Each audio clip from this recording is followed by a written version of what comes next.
स्वागत. पाहूयात आजच्या ताज्या घडामोडी.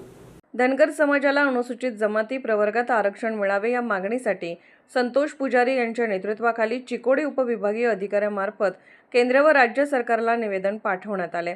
मेंढपाळ समाजाला एसटी आरक्षणाची शिफारस लवकरात लवकर करावी अशी मागणी निवेदनात करण्यात आली आहे.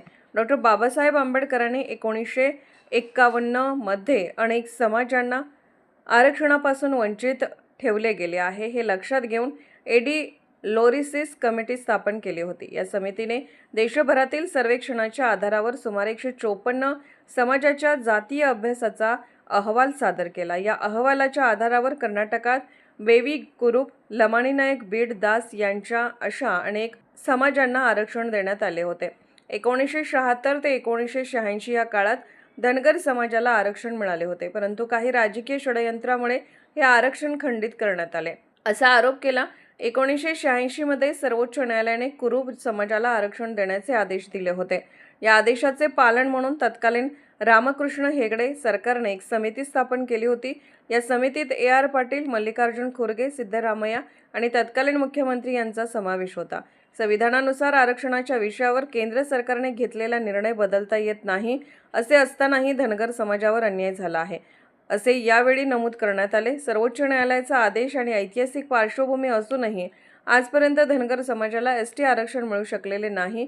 येत्या हिवाळी अधिवेशनात कुरुब समाजाला एसटी आरक्षणात समाविष्ट करण्याचा निर्णय घेण्यात यावा अशी जोरदार मागणी निवेदनात केली आहे. यावेळी धनगर समाजाचे एसटी आरक्षणाचे अध्यक्ष सिदान्ना तेजी आणि राज्य कुरुबर संघाचे युवा घटक अध्यक्ष हेगडे यांनी मत व्यक्त केले.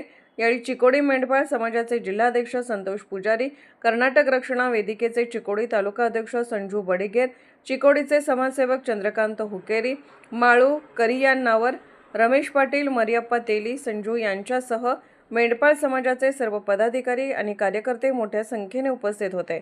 SB न्यूजसाठी इंगळीहून राजू कोळी. ಏನು ಶಿಫಾರಸು ಆಯಿತು, ಹಾವನೂರವರು ಕೂಡ ಒಂದು ಪರಿಶಿಷ್ಟ ಪಂಗಡದ ಅಧಿಕಾರಿಯಾಗಿದ್ದರು. ಅವರು ಬೇಕು ಅಂತ ಕುರುಬ ಸಮಾಜದ ಮೀಸಲಾತಿಯನ್ನು ತೆಗೆದುಹಾಕಿ ನಮ್ಮನ್ನು ಕ್ಯಾಟಗರಿ 2A ಸೇರಿಸಿ ಹೋದರು. ಅವತ್ತಿನ ನಮ್ಮ ಸಮಾಜದ 4-5 ಮಂದಿ MP ಗಳು ಇದ್ದರು, 18-20 ಮಂದಿ ML ಇದ್ದರು, MLs ಇದ್ದರು. ಯಾರು ಕೂಡ ಅವತ್ತು ಮಾತಾಡಲಿಲ್ಲ. ಅದೊಂದು ದುರ್ದಷ್ಟದ ಸಂಗತಿ. ಇತ್ತೀಚೆಗೆ ನಾವು ಕಳೆದ 20-25 ವರ್ಷದಿಂದ ಅನ್ಯಾಯ ಆಗಿದೆ ಅಂತ ಹೋರಾಟ ಮಾಡಿದ ಮೇಲೆ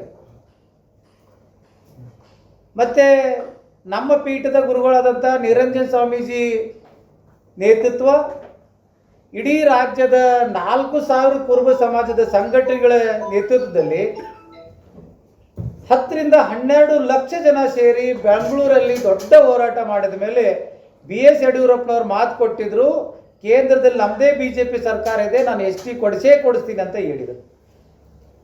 ಬದಲಾದ ಕಾಲಘಟ್ಟದಲ್ಲಿ ಯಡಿಯೂರಪ್ಪನವರು ಮುಖ್ಯಮಂತ್ರಿ ಸ್ಥಾನದಿಂದ ಇಳಿದ ಮೇಲೆ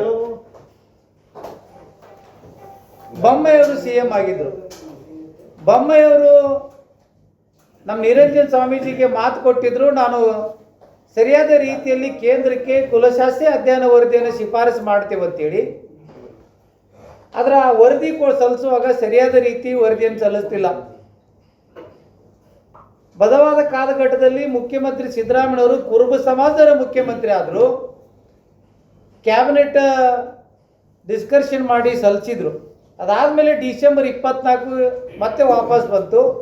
ಮತ್ತೆ ರಾಜ್ಯ ಸರ್ಕಾರದಿಂದ ಕೇಂದ್ರಕ್ಕೆ ಕಳಿಸಿದರು.